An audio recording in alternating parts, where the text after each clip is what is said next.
What if I told you a fortress that had stood untouched for generations? Walls thick as mountains, gates sealed tight, a city everyone feared collapsed, without a single sword being raised. Imagine that, an army that didn't charge, didn't shout, didn't fire a single arrow for 6 whole days. They just walked in silence. No one inside Jericho understood what was happening. No one outside fully knew why God chose such a strange strategy. But on the 7th day, everything changed, and the moment that followed would echo through history. This isn't just the story of a wall falling. It's the story of faith being tested, of obedience unlocking the impossible, and of a promise finally fulfilled. After 40 long years wandering through deserts and dry valleys, the people of Israel were standing on the edge of everything God had promised them. They had just crossed the Jordan River on dry ground, no less, because once again, God made a way where there was no way. For the first time, their feet pressed into the soil of Canaan. Joshua stepping into the leadership role after Moses, now guided a nation shaped by manna, miracles, and mercy. But ahead of them stood Jericho, a city built like a fortress, with colossal walls so thick and so tall that nobody dared to challenge it. No army had ever broken through. No invader had survived trying. Jericho wasn't just a city. It was a symbol of the impossible. And it was the first barrier between Israel and the land God had sworn to give them. But what Jericho didn't realize was that its greatest danger wasn't Israel's military strength. It was Israel's God. The people inside the city were terrified. They locked their gates, shut their doors, and sealed themselves in. Not because Israel had superior weapons, but because word had spread about a God who split seas, crushed kings, and traveled with his people like a pillar of fire. But even before Israel arrived, Joshua had quietly sent 2 spies to scout the city. These spies slipped across the Jordan and into Jericho under the cover of night, eventually finding refuge in the home of a woman named Rahab. She lived in a house built directly into the wall. She was also a prostitute, a woman society overlooked, dismissed, and judged. But God sees what others don't, and Rahab was different. She had been listening. She had heard stories about the God of Israel long before the spies ever reached her roof. Stories about the Red Sea splitting in two, about manna falling from heaven, about armies defeated not by numbers or strength, but by the power of a God unlike any other. And though she lived in a world full of idols and false gods, her heart recognized truth when she heard it. When Jericho's king got word that spies had entered the city, he sent soldiers straight to Rahab's door. At that moment, she had a choice: betray these strangers to protect herself, or stand with the God she had come to fear and respect. With courage burning in her chest, she hid the spies under bundles of flax on her rooftop, then sent the king's soldiers chasing in the wrong direction. When danger had passed, she climbed to the roof and spoke words that would echo through all of Scripture. I know that the Lord has given you this land. We are terrified. We've heard what your God has done. He is the supreme God of heaven and earth. Then she made a request, bold, simple, heartfelt. Please, when your God gives you this city, spare me and my family. The spies agreed. They handed her a scarlet cord, telling her to tie it in her window so the Israelites would know her home was protected. That scarlet thread became Rahab's lifeline, literally and spiritually. After helping the spies escape through her window, she watched them disappear into the hills for 3 days before they returned safely to Joshua. And their report was clear: the Lord has given us the land. With that confidence, Israel prepared for battle, except God's battle plan didn't look like any strategy anyone had ever seen. No ladders, no siege towers, no battering rams.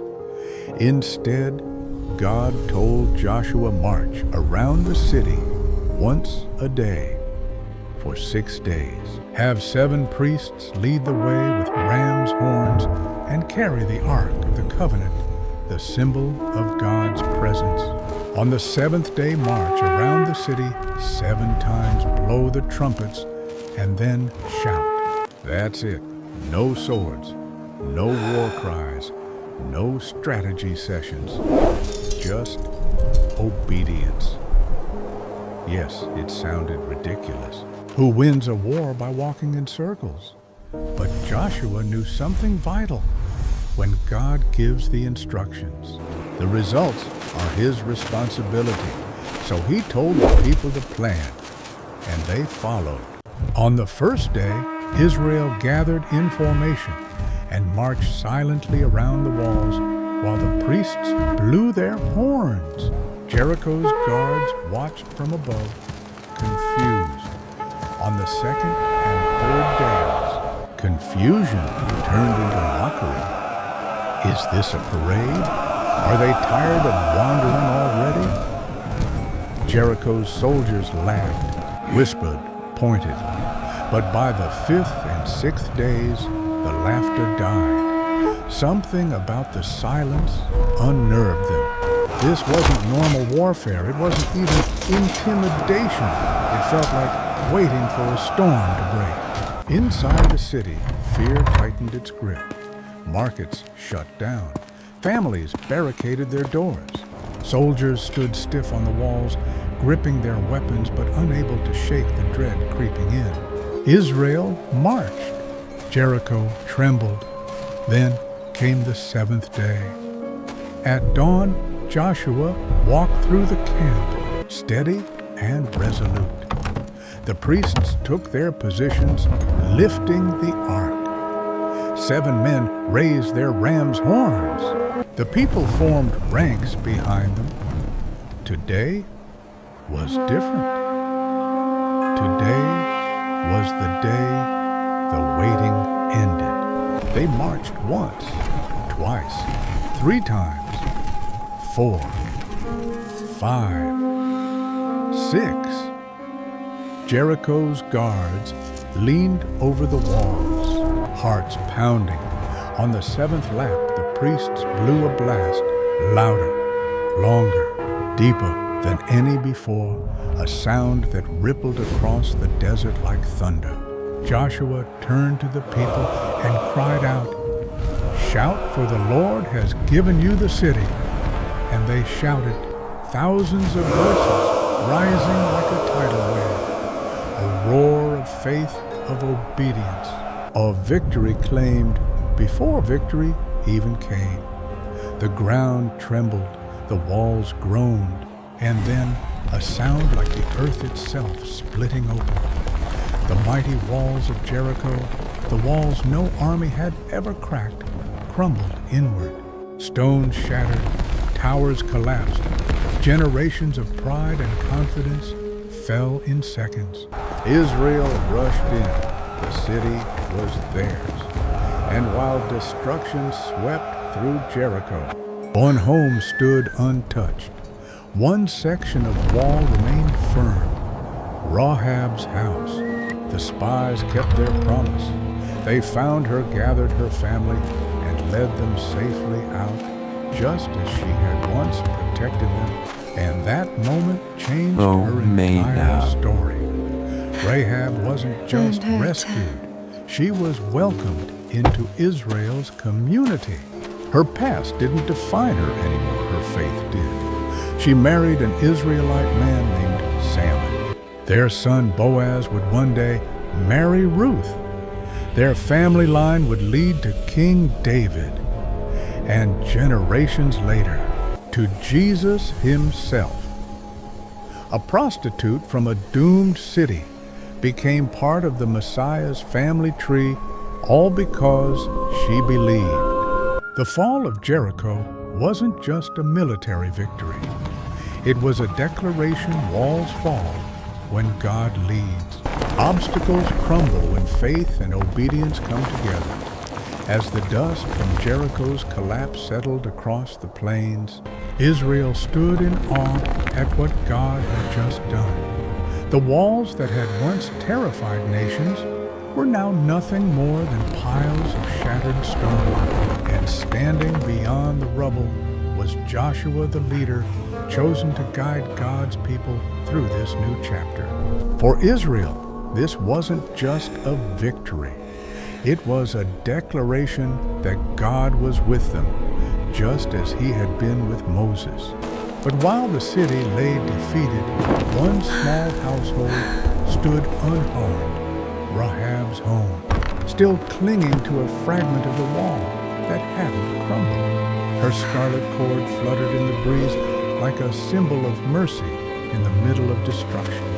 When the spies led her and her family out of the ruins, it wasn't just an escape, it was a rescue written into God's story long before Jericho ever fell.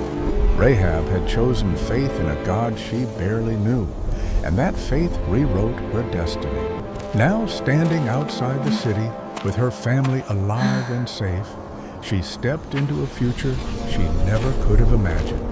Israel, meanwhile, set about completing the task God had given them. The surviving valuables, gold, silver, bronze, and iron, were collected and placed into the Lord's treasury, because this battle didn't belong to Israel, and the victory wasn't theirs to claim.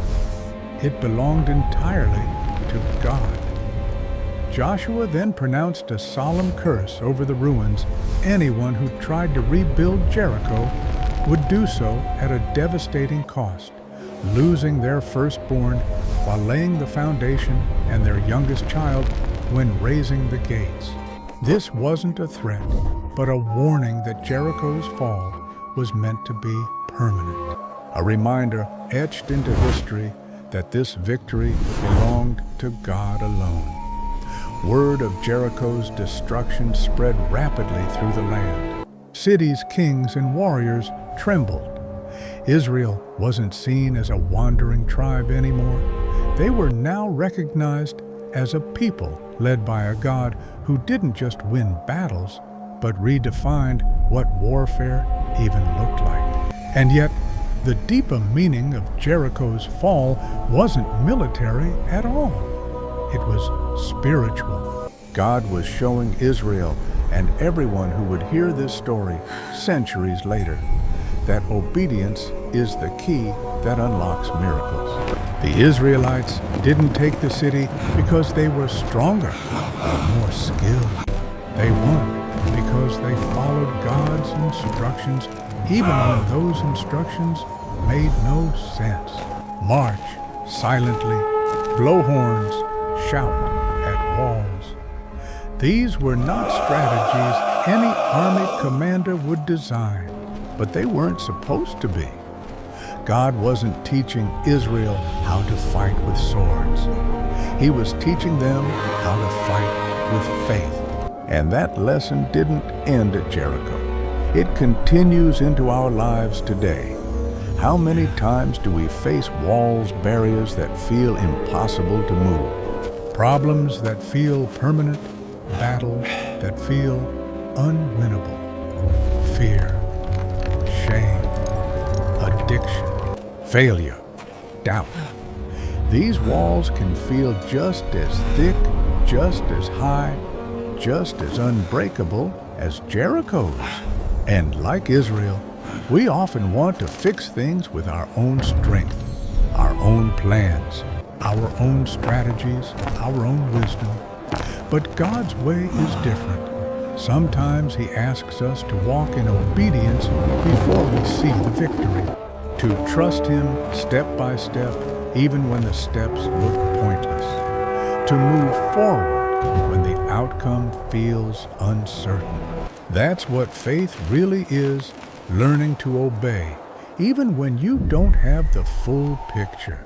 It's easy to trust when everything makes sense, but Jericho teaches us to trust even when it doesn't. Israel obeyed and God moved.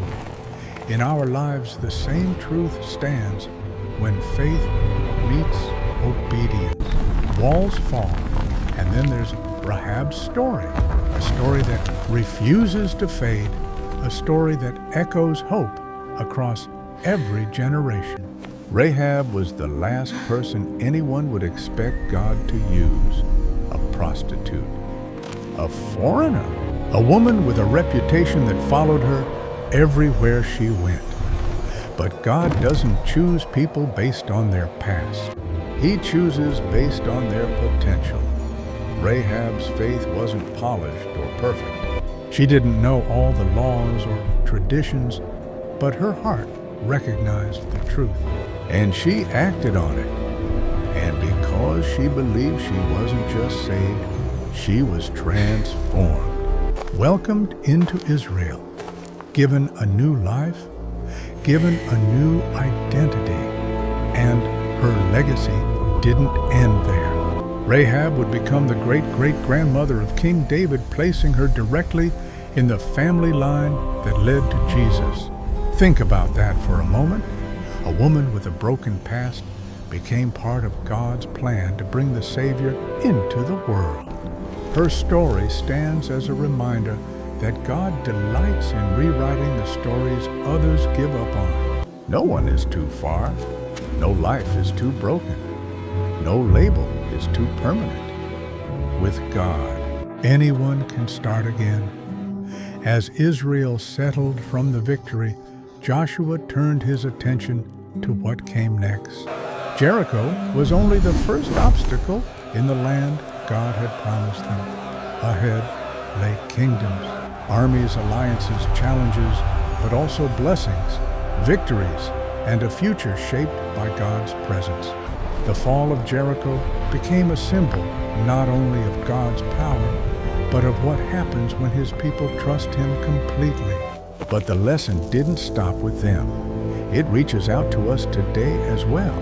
We all face walls of some kind. Maybe yours is fear of stepping into a new niche, a new calling, a new chapter. Maybe it's the weight of past mistakes holding you back. Maybe it's uncertainty about what comes next. Whatever the wall is, Jericho teaches this. You don't defeat walls by pushing harder. You defeat them by trusting deeper. God isn't asking you to have perfect strength. He's asking you to take the next step. Like Israel marching around the city, like Rahab hanging the scarlet cord, like Joshua listening to a plan that didn't sound logical but choosing faith anyway. Sometimes the miracle is on the other side of obedience. Sometimes the victory comes only after the seventh lap. And sometimes the breakthrough is closer than you think. You just haven't shouted yet. So the question comes back to you. What walls are standing in your life today, and what might God be able to do? The story of Jericho doesn't end with falling stones or a triumphant shout. It echoes into our lives today, inviting us to see our struggles, our fears, and our purpose through a different lens. Jericho wasn't just a city with high walls. It was a symbol of everything that stands between us and the life God intends for us. And the way God brought those walls down wasn't accidental. It was deliberate, intentional, and deeply symbolic. He didn't need Israel to march for 6 days. The walls could have fallen the moment Israel arrived. But God wasn't just conquering a city, He was shaping a people. He was teaching them patience, trust, perseverance, and obedience. Lessons that would prepare them for the battles still ahead. Because Jericho was only the beginning. After the city fell, Israel didn't get to settle down and celebrate forever. They had more land to take, more challenges to face, and more moments that would require courage and faith. And that's much like our own journey. We have Jericho moments, massive breakthroughs, undeniable victories, but life doesn't stop there.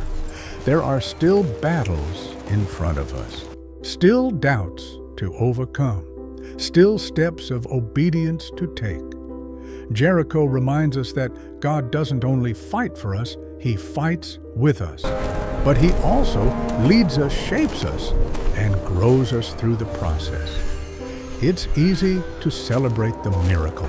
It's harder to trust the method. Israel had to walk in circles, believing each step mattered, even when the walls didn't move an inch for 6 days straight. And maybe you know exactly what that feels like.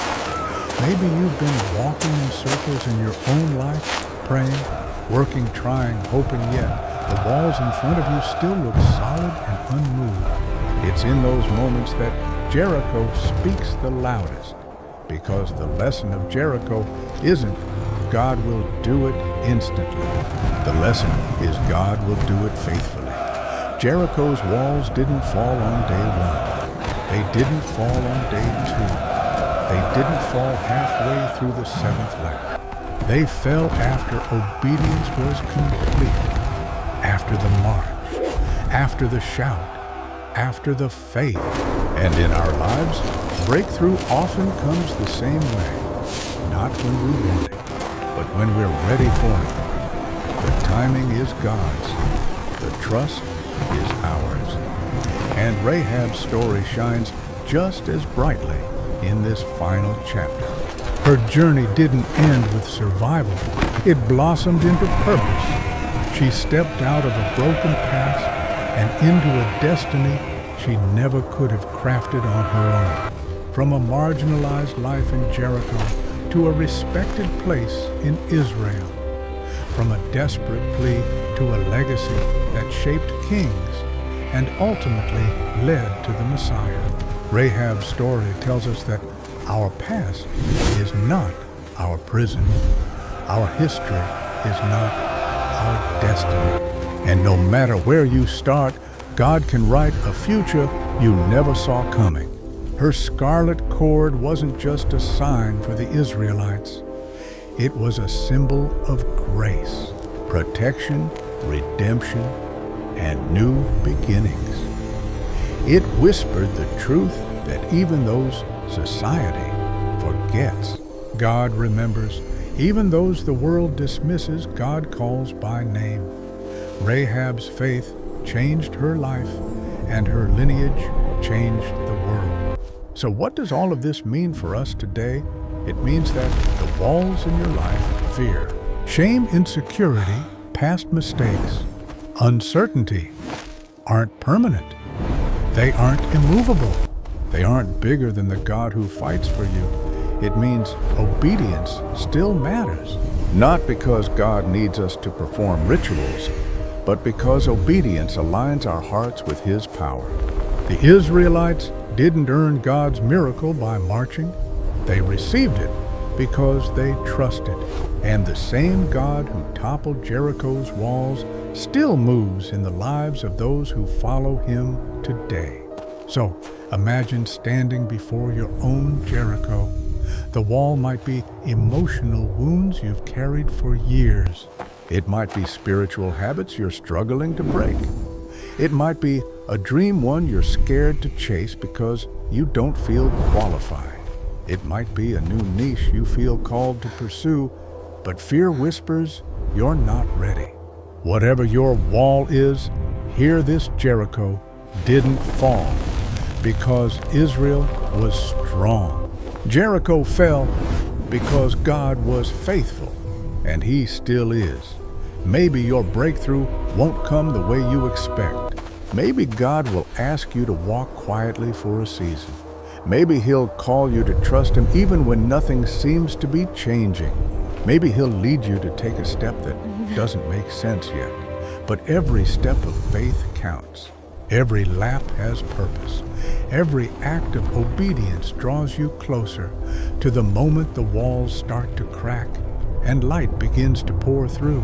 And when that moment comes, when God moves, everything changes. Walls fall. New paths open. Stories are rewritten. Futures take shape. Rahab found hope where there shouldn't have been any. Israel found victory where there should have been defeat. And you can find breakthrough where there seems to be none. So let Jericho remind you God is not limited by your circumstances. He is not intimidated by your obstacles. And He is never late in His timing.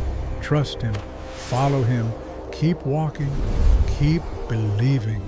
Because when faith and obedience collide, even the tallest walls must fall.